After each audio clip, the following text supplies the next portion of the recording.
What is up, friends? Rob here, the Medicare minister, and I'm back with a brand new Spitting Fire Leadership podcast for all of you today. And today I got my man, Mr. Jamey Paugh, in the house, and I know he's going to spit some serious fire. Jamey, will you say what's up to everyone real quickly? Hey, what's up, everybody? So glad you joined today. Listen, you're in for a treat, not because I'm here, but because Rob is here. Well, I appreciate the kind words, man, and I know you're going to bring it today.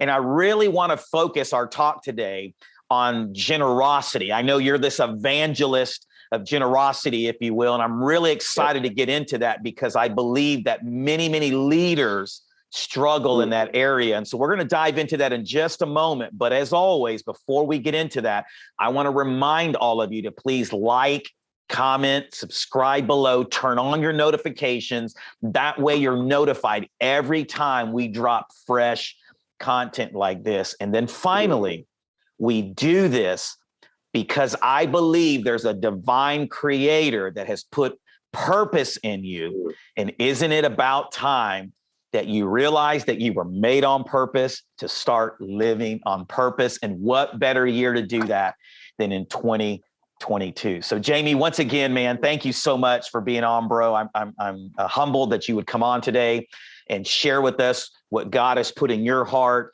And just to kind of give you a little background, I'm in the insurance space, all right, primarily, but we have people from all different walks of life that watch this channel. So we're just going to speak to that entrepreneur, to that leader out there who just needs to hear this message today. And so the way that I always like to start out is, will you give us that 30,000-foot view of Jamey's life, maybe a little bit of the past, some of the transition time up into what you are doing now? Yeah, definitely. My entire life, I grew up in the local church. So I'm passionately in love with the local church, passionately in love with the kingdom and what's happening. With that, man, I always felt called to entrepreneurship. I always felt called to build businesses. So when I was young, I was always the guy that would win number one, elementary school, middle school, high school, that always all those sales things, right? I'd be number one. Right. So I thought the moment I got out and I could do business on my own, that it would absolutely explode. And we saw a little bit of success, but it always felt like I was in the hamster wheel, right? I was always in the rat race, always trying to get to that next level. And when I'd get to the end of the year and I'd look back, we never had anything to show for what we had made or what we had accomplished during the year. And I lived in this quiet frustration. It's interesting because I told my wife about this last night. I said, for years I live in this quiet stress, this quiet frustration of when is this thing going to explode? Right. When is it going to be big? When are we going to get that financial freedom that everybody talks about? You go into entrepreneurship to solve problems. You go into business to help people. But let's be honest about it. We do it for financial freedom. That's a big piece, right? Yeah. So we own our time. We own our life. Nobody tells us what to do. We wake up when we want to wake up. One of my mentors said, I wake up at the crack of noon, right? Because I've earned it. I've built something. And in 2018, woke up one day, May the 1st, I'll never forget it. And I really sensed it was the day of change. And I did a look at our finances to see where we are. At that point, I had been on the road full-time, public speaker, as an evangelist in the church, also doing some other events outside of the church. And we were, after 8 years, we were $125,000 in consumer debt. Wow. 11 credit cards fully maxed out. Student loans, they say we have a $1.8 trillion student loan crisis. Never in my life did I think I'd have the opportunity to be a part of something so big, but I did, right? My wife and I owed grandma money. I owed my in-laws money. And man, we were in a mess, Rob.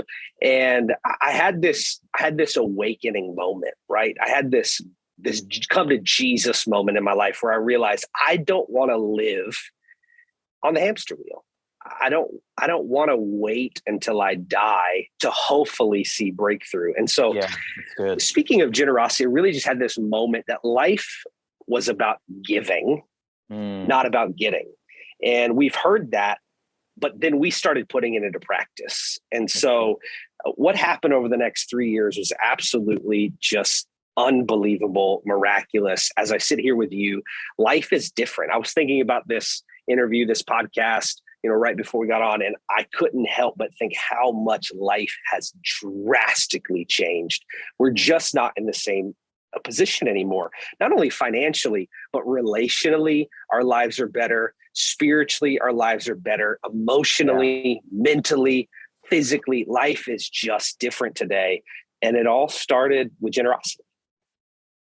So let me ask you something. I know you said that all of this pressure, if you will, from all these different sources owing people money. Yeah. What kind of paradigm shift does someone have to have? Like maybe somebody who's watching this today says, hey, that's me. But I love the key word that you said. You said, not only did I want to hear, and we all want financial freedom, we all hear all these wonderful things, but you had to put it into practice. What type of paradigm shift does someone have to begin to put it into practice? Because it sounded like you were just at the bottom of the bottom, the lowest of the low when it came to finances. Yeah, I heard a story once about a farmer who was outside of his house. His best friend came over, and his best friend looked at him and said, hey, man, listen, I see your dog. He's sitting underneath the porch. Not only is he underneath the porch, he's sitting on a piece of wood, and that piece of wood has a nail, and he's literally sitting on the nail. What are you going to do about it? And the farmer looked at him and he said, buddy, I'm not going to do anything. He'll move when it hurts bad enough. Oh, that's good. Yeah. And I think the paradigm shift is you have to get to a place where it hurts bad enough that the pain of change is you're willing to walk through that pain more than you're willing to sit in the pain of the current circumstance. And for us, on May the 1st, what was interesting is I had literally $2 to my bank account. We're in all of this debt, and I had no engagements on the calendar for that month. And so for me, traveling and public speaking was what provided income. So I thought.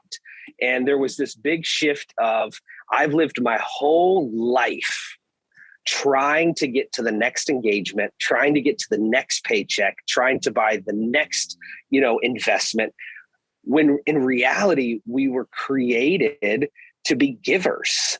And when we give, something happens. It's seed time and harvest. Nobody teaches it anymore, but it's still true.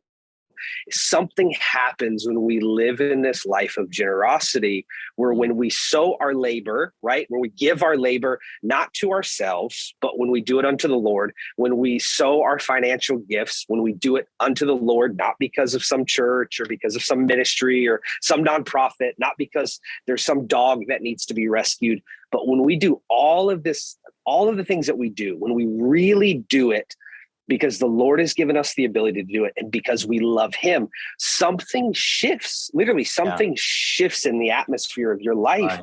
And you start to live in that supernatural life of seeing the harvest, the seed, time, and harvest. But a lot of us, we don't want to wait. There's a time period, right? So we sow that seed and then the harvest comes. Yeah, I love what you're saying. As a former church planter and pastor, I sat down with the guy and gave me a piece of wisdom that I've remembered over the past few years. And he said this way, he said, when you become financially free, you'll preach the best sermons. Wow. And it really changed my life, because what you said, how many of us, and I've been guilty too, as a former worship leader, as someone who's, been on that hamster wheel, and you don't mean to do it, but you preach out of that scarcity, you preach out of that stress, or you sing or lead out of that. And there's many leaders out there that are living out of that. They may not even know it, right? But ultimately, and this as being a leader as well, John Maxwell says it this way, that we attract who we ultimately are. Yeah.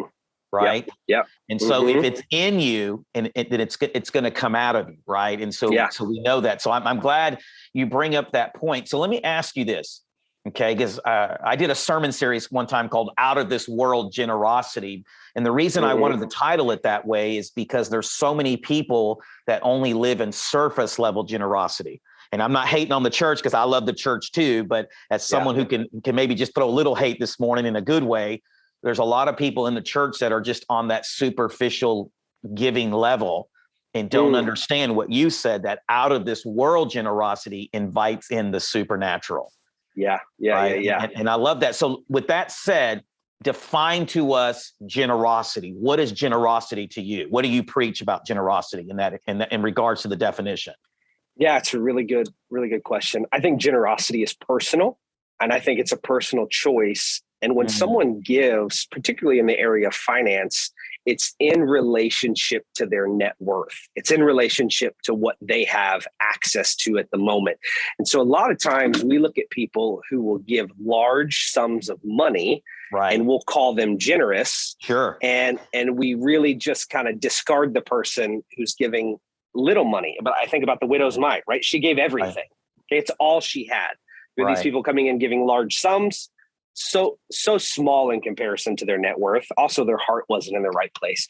And so I teach people, number one, to give unto the Lord, right? It's really about, it's personal. It's about your relationship with him. Sure. It's about your personal choice of giving, and then give according to your net worth. And so for a long time, I would talk about how we've experienced many times, there's single moms, single fathers, right? They'll give their last $10. They'll give their last $20. But yet you've got people in the room who have a much larger income or much larger net worth, and they'll give $100, they'll give 500 or $1,000, and they'll write it off as they did something great. And I would make this statement. It's since changed, but I make this statement. Business owner, don't give like a single mom or a single dad. But that's changed, because what I realized is they should give like a single mom or a single dad, right? If that single mom or single dad is giving almost everything or everything they have in faith, believing for this shift and change, what if we as higher net worth individuals, those that are higher income earners, what if we were to give like that? I believe we would make a dent in the earth. I think we could change anything. So that's generosity for me. I can't give someone a number. I can't give someone a percentage. When people ask me that, the answer is always, it's just more. Because you hear the statement, you can never outgive God. Well, we're literally living this. And I have story after story, and we'll share some of these throughout this podcast of what we've experienced. But I'm telling you, man, we have given every last dollar numerous times in the last 3 years. And like clockwork, God just out of the blue supernaturally provides for us. And it doesn't make any sense. And people want me to explain it, and I can't, because I'm not the one in charge, right? I'm not the one who's providing the harvest. All I know is I know the one. I'm confident in the one who provides the harvest. So when he tells me, if you'll do this, I'll do that, and I really believe it, it's no sweat off my back just to make the move and cut the check. Yeah, no, I definitely love what you're saying. I just want to pause for a minute, look in the camera, and I want everybody to come in close. Listen, some of you are seeking the breakthrough, but you're only giving at surface level. And I want to be very careful. I'm not one of those prosperity preachers out there that's saying, do this, do that. I'm not hating, but that's not what we're saying. What we're saying is, listen to what Jamey's saying, is that some of you are giving surface level and wanting God to move. But God is saying that surface level giving is going to give credit to you. And I'm not going to share my credit with anyone. But when you're willing to be out of this world generous, it invites the supernatural in such a way that God gets every drop of credit for it. Yeah. And that's the only way God moves, because he will not share the credit with anyone. So I just wanted to stop there for business owner, entrepreneur, whoever's out there watching this. Maybe God is using Jamey today to inspire, to motivate you to stop surface level giving, but saying, hey, my life is a blank check, God, whatever you want, I'm willing to give it, so you'll get all the credit for it. And thank you, Jamey, for sharing that. But let me ask you this as well, because, and I think you agree, because I was listening to some of your interviews and some of your talks. I think a lot of times we think as generosity is only as monetary or financial, correct? Can you expound on and giving us a more holistic approach to generosity? Sure. I do want to say, for those that you just spoke to, one of my closest friends taught me a lesson, and it goes with this. It's not, when you sow doors, when you sow opportunity, you reap opportunity. And for some people, they're so desperate that my mentor said it's commission breath. Anytime they're around somebody, you can just sense the desperation in needing a sale. And so my question is, when is the last time you gave a sale to your competitor? Because the reality is there's enough in the pie for everybody. Yep. There really is no competition. Yep. There is enough business. There's enough resources. There's enough money. So I had a friend who not only taught me that, but then began to practice it. And I watched as he would sow opportunity into my life back in 2016, 2017. He started sowing these opportunities. And man, it was like a rocket ship, not because he gave it to me, but because he did it unto the Lord, right? But he would give, and his ministry just exploded. I mean, this dude, 150 events a year all over the world. Wow. Top 3 speaker in his, profession and what he was doing. And he just lived this. And so I want to challenge everybody to sow that next sale, to sow that next opportunity to somebody else. Give it to a competitor, give it to a friend, right? There's more than enough, and watch what happens. And so generosity, it's a holistic, as you said, life approach where I'm generous with my time. I'm generous in my relationships. I'm generous in my finances. I'm generous in my spiritual life, in every area. What does that mean? That I go the extra mile and I go above and beyond what's expected. And I just get to that next place and that next level. And the reality is we always have room for more. Always. Yeah. So why do you believe, whether faith-based or not, maybe if you need to speak to the faith-based for a minute, the non, because we have both that watch the podcast, why do you believe so many people struggle with just generosity? Is it a mindset thing? Is it just they were indoctrinated this way? Is it just this culture, materialism that we live in? Yeah, I think it's a bit of everything, but the mindset is huge. We live with that scarcity mentality. Right? It's a poverty mentality. It's this worry of, am I going to have enough? Am I going to be able to pay my bills? Am I going to be able to make enough resources, enough money to be able to go on that vacation? Right? Is food going to be on the table? Or clothes going to be on my back? And that never leaves. I've dealt with high net worth individuals who are not generous, and it's the same thing. Generosity breaks that mentality. It absolutely destroys the poverty mentality. It destroys the scarcity mentality because it really makes you realize there is more than enough. I mean, think through your life, Rob. Anybody watching, think through your life. When is the last time that you were in a position that you did not have enough, to the point that if you didn't get a drop of water or a bite of food or clothes on your back, that you were going to die? You were going to freeze to death? You were going to starve to death? The answer is, for most of us, 99.999% of us, or maybe 100% of us, never. Right. Never. We've never gotten to that place. Yet we live in this irrational fear that if we were to give, that generosity, that giving, that helping others, that putting a dent in the work, that doing something good, for all of my people that are not faith-based, just being good, a good human, that by doing good, you would then suffer because you did good. It's irrational and it's ridiculous. It's actually it's the opposite. When we do good, we reap good. Yeah. Yeah. I was thinking as you were talking in scripture where Paul, tells us that if we reap sparingly, we will sow sparingly, right? If we sow sparingly, we'll reap sparingly. If we sow abundantly, we'll reap abundantly. Yeah. And it's amazing to me how many people want an abundant harvest without hardly sowing anything at all. And it's a divine principle that God has put into place. Everybody talks about it, but it's really God's principle. He's the one that, that really put it into this place. So real quickly, let's transition to this.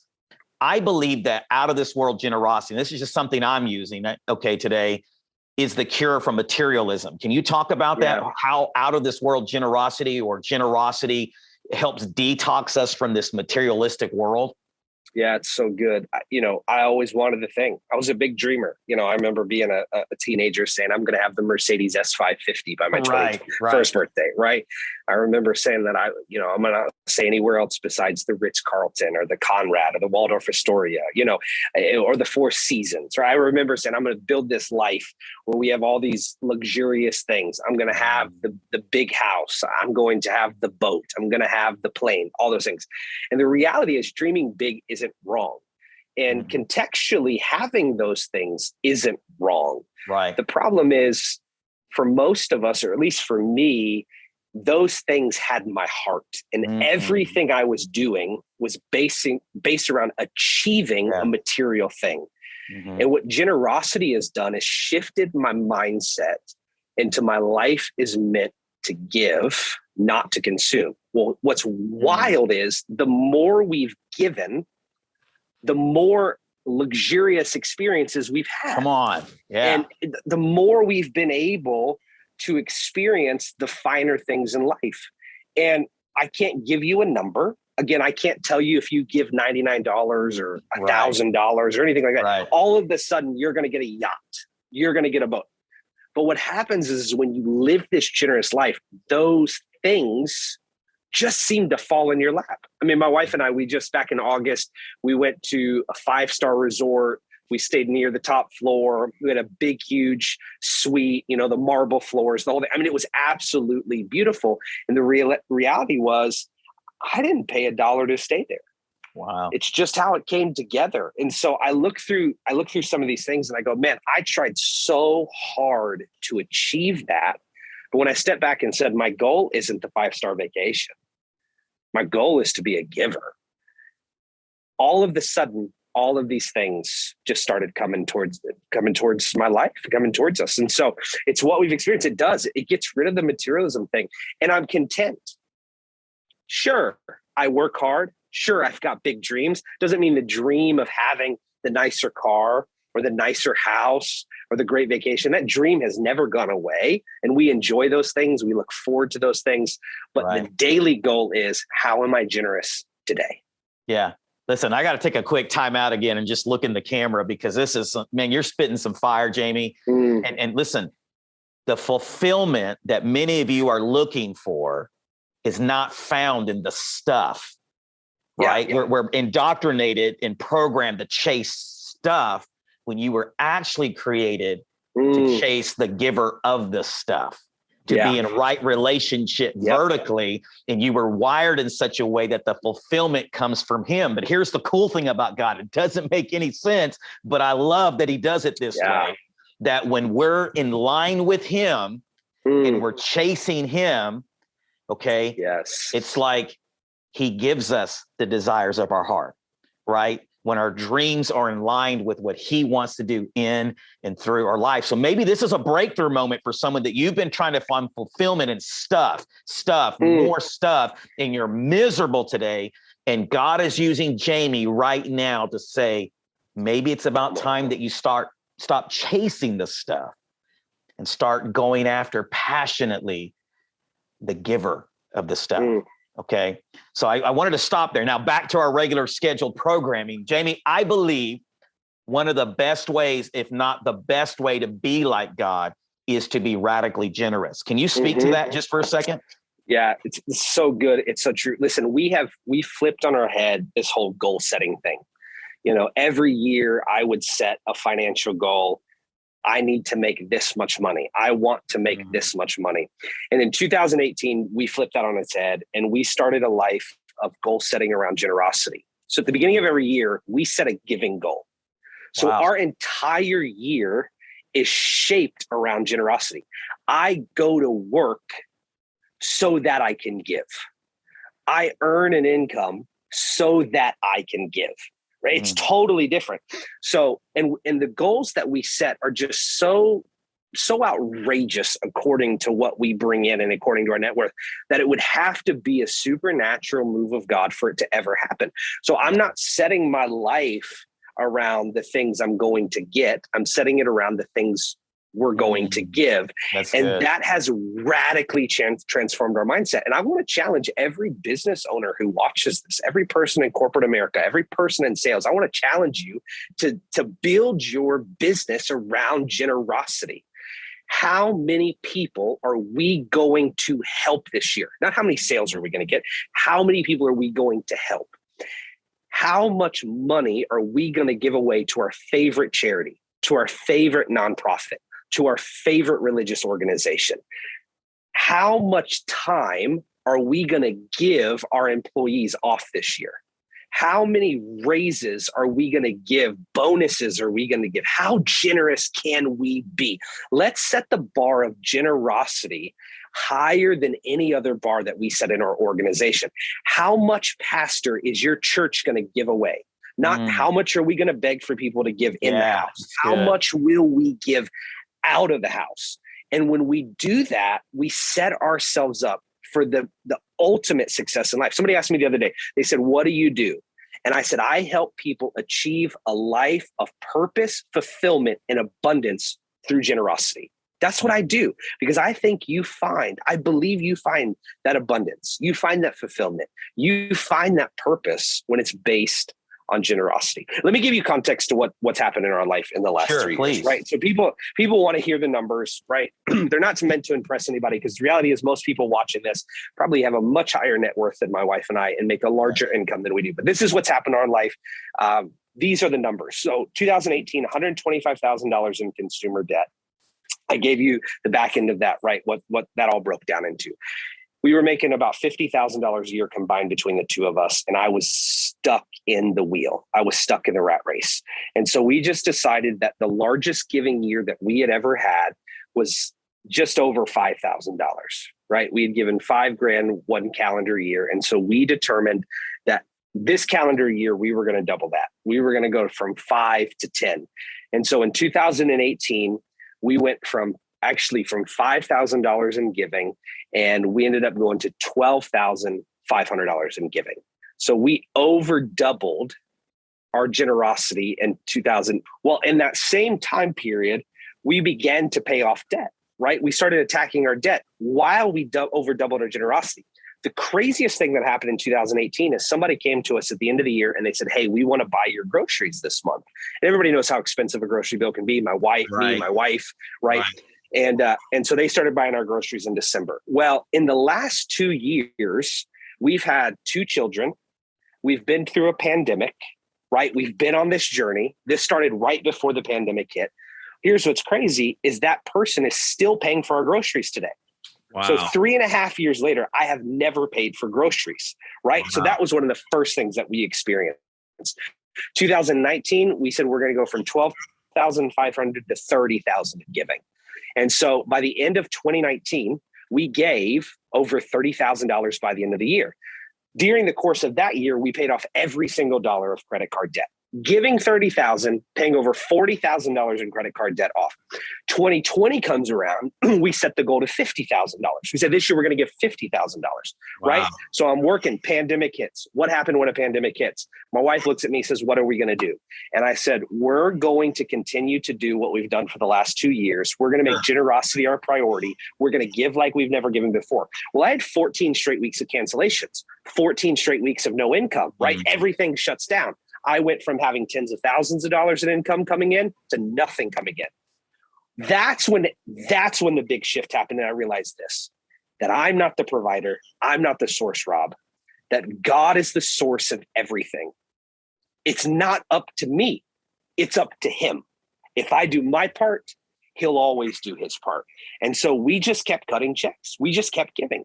So in 2020, we gave over $50,000 in giving in that year. Well, fast forward, we hit 2021, the end of March of 2021, we had given just north of $100,000 in a 35-month period. Wow. At the same time, we paid off $125,000 in debt. It was all wiped away. Within a week, I get a phone call from the house that I'm renting, a landlord, and he says, hey, man, I'm 83. I want to sell the house. Do you want to buy it? And I said, I just don't know that we're in a position to buy. He said, make me an offer. White hot market. You know, the market's been hotter than it's ever been. And so we made him an offer. And he came back, one back and forth. We went up $5,000. He accepted May 26th of this year, or 2021. We closed on the house. In July, I'm in prayer and the Lord goes, do you not realize what I did? And I said, what are you talking about? And he said, think back to that transaction. And I thought back, and this is what I realized, 35 months, $100,000 in giving. We bought our house a week later for $100,000 under market value. And the Lord said to me, what took you 35 months to do and hundreds of transactions, I can do in one singular transaction if you would just believe enough that I am the provider and I have your best interest at heart. And so we've gone on this journey. 2021, we bought a house. 2021, we had a baby. 2021, we gave over 70,000. I'm actually looking through it. Maybe it was, 72, 74. I don't know. But the reality is we've done hundreds of thousands of dollars in giving. And our whole world has changed from people who were simply giving 10% of their income. We were tithers, right? We were given, that $5,000 a year, and it's drastically changed. Well, on the opposite end, on the income side, what's happened is we've gone 56 to 72 to 135 to 157, and in 2021 to 218 what was the income, but it's never been about that. Right. What's happened is the resources have come in to fulfill the giving commitment.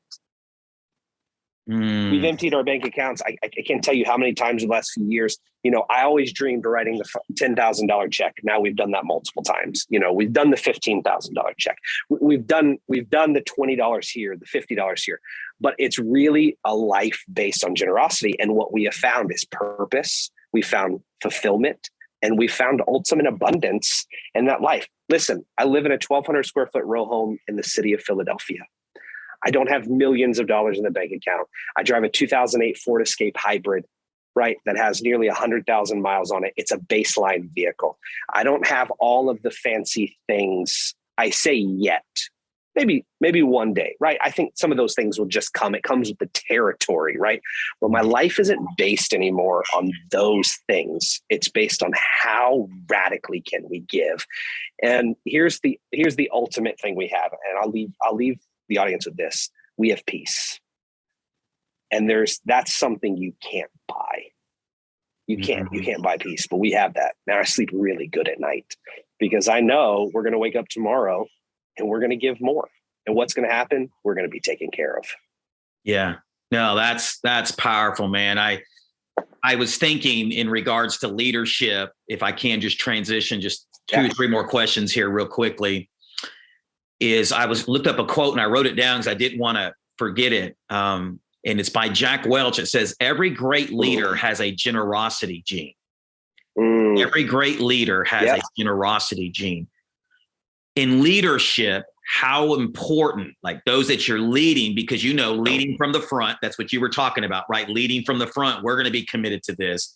But it's opened up doors. It's attracted people into your life, and the people that God has called you to lead, you're leading by example. So from a leadership perspective, how important is it to model this generosity?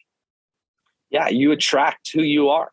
Mm-hmm. And so if you want to attract people that are excited, if you want to attract people that are hard workers, if you want to attract people that you want to spend time with and you want to be around, if you want to attract people that other people want to be around and want to work with, then you've got to be that person. And the number one way to be that person is to have this generosity, abundance mindset, right? That there's more than enough, that we're more than capable, that it's possible, right? And that we're going to live and give our way into this abundance thing. And the more you do that, the more you'll attract people who are like that. So from a leadership perspective, how do we get the strength to say no to temporary happiness in order to make internal significance? Can you talk to that? Can you give us some practical tips? You got to connect it to something bigger. It's got to be bigger than you, and it's got to be a bigger goal, right? You got to start framing this thing out in a 25-year framework, right? What do I want my life to look like? How old will you be 25 years from now? Think about that. Well, what do you want your life to look like then? And then you reverse engineer it and say, what is it going to take over the next 10 years, over the next 3 years? What is it going to take today? What is it going to take over the next year, right? All of us overestimate what we can do in a year and underestimate what we can do in a decade. And so if we're living and dying day to day, week to week, quarter to quarter, we're never going to find that fulfillment and that happiness. But I call it my generosity journey, right? And people can go there, mygenerosityjourney.org, right? And we teach these things. We talk about it. This is a journey. I'm on a 25-year run to do X, Y, and Z in my life and in my business. And the path I've chosen to get there is the path of generosity, right? Yeah, there are sales goals. There are live event goals. There are money goals. None of that's wrong. That does exist. Right. I do set those goals. But the way I achieve them is so different than the average human being. I achieve them through generosity. I achieve them through going the extra mile. I achieve them through a life and a mindset of abundance. And so we've got to connect it to something bigger. It cannot be what happened today, what sale went through or didn't go through, right? Because then we're living on this high and this low roller coaster, and it's just not worth it. Sure. So I ask this question to everyone that comes on the podcast. I think I know the answer, but you may surprise us and say something different. But I always ask people, if there was one word that you could use to describe yourself, what would that one word be? Is it generous or is it something else? If you had one word that you could describe yourself, what one word would that be? It's a really good question that I know the answer to, and I'm trying to find the word. Okay. I actually was asked this the other day. Oh, man. I'll use this word. Okay. Loyal. I'll use the word loyal. Okay. And so part B to the question is, how has being loyal helped you through your journey to, for lack of better words, the success that you've achieved today through your ministry, professionally, personally? How has that loyalty helped, contributed to that? Yeah, I spend a long time. I'm in it for the long run. So for me, it really is connected 25 years. You know, people in today's society, they change jobs, they change careers, they change addresses. Right. Like people change underwear. Right. And there's just this idea that we jump from place to place to place. And a decade ago, when I went on the road and said, this is what I'm going to do, I planted my flag. Unmovable, unshakable, through thick, through thin. This is what I'm doing, whether it's good or it's bad. Can I give you the reality of the situation right now that I'm with you, right? Some people just need to know the truth. And this isn't a poor Jamey epitome.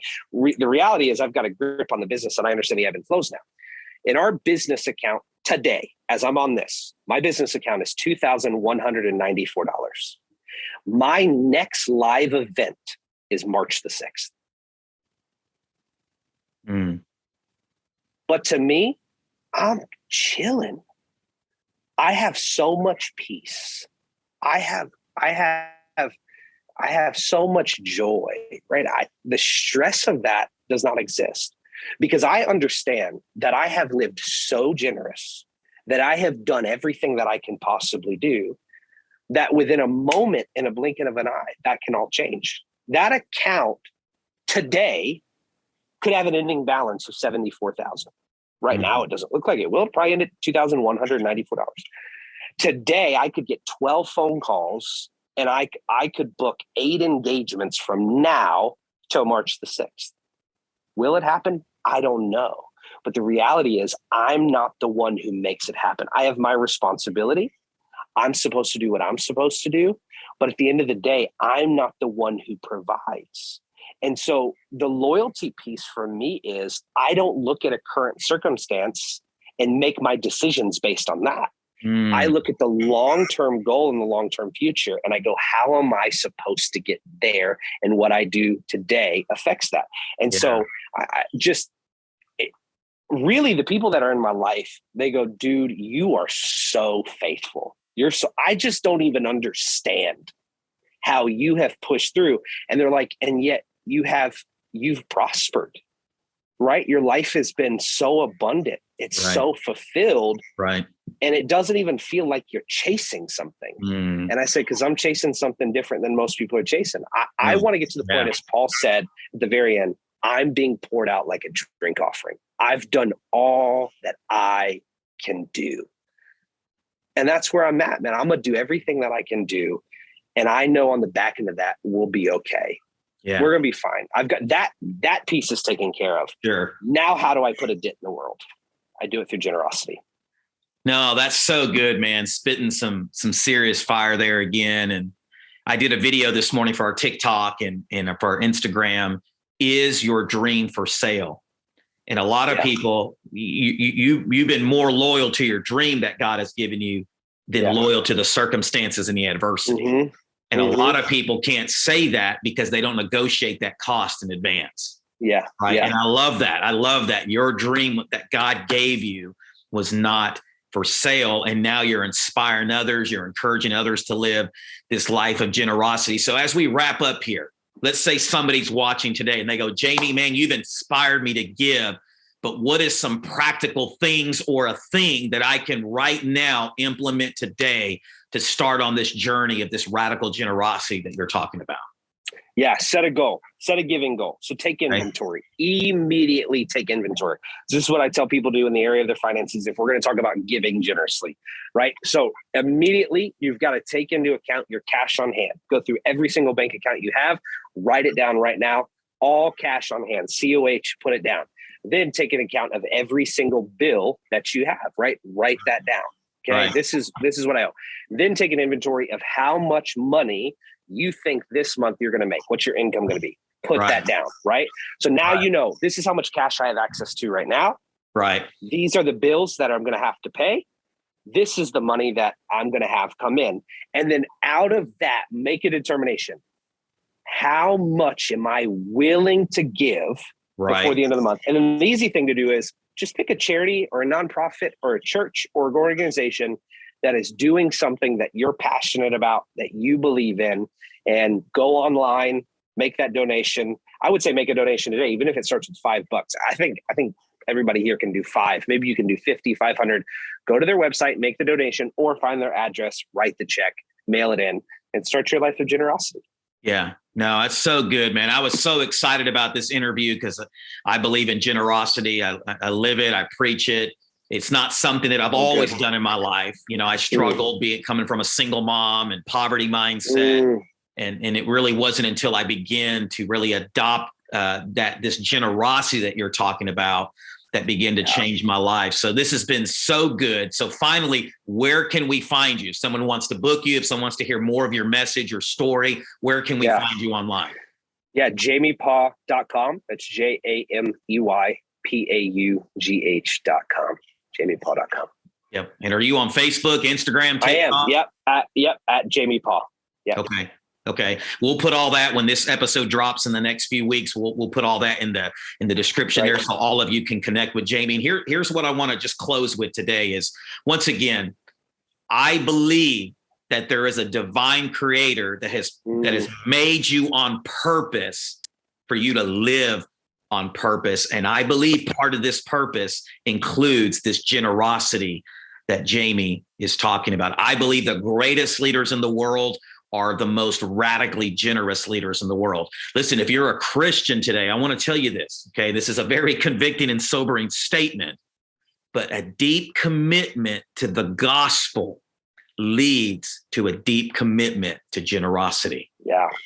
Okay. You can't say you love the Bible and not love to be a blessing, right? That's basically what we're saying here. And this is all part of this leadership, this thread that we try to share every single week as we interview leaders like Jamey in different spaces. And so, as always, I just want to encourage you guys. To not give up on the dreams that God has given you, right? And I pray that something that Jamey has said today has put fresh wind in your sails in such a way that causes you to go after your dreams one more day, to bet on yourself, that there's this divine creator, all of heaven cheering you on today, saying, don't quit, that I have a purpose for you. And so listen, I just want to end this way. God bless you guys.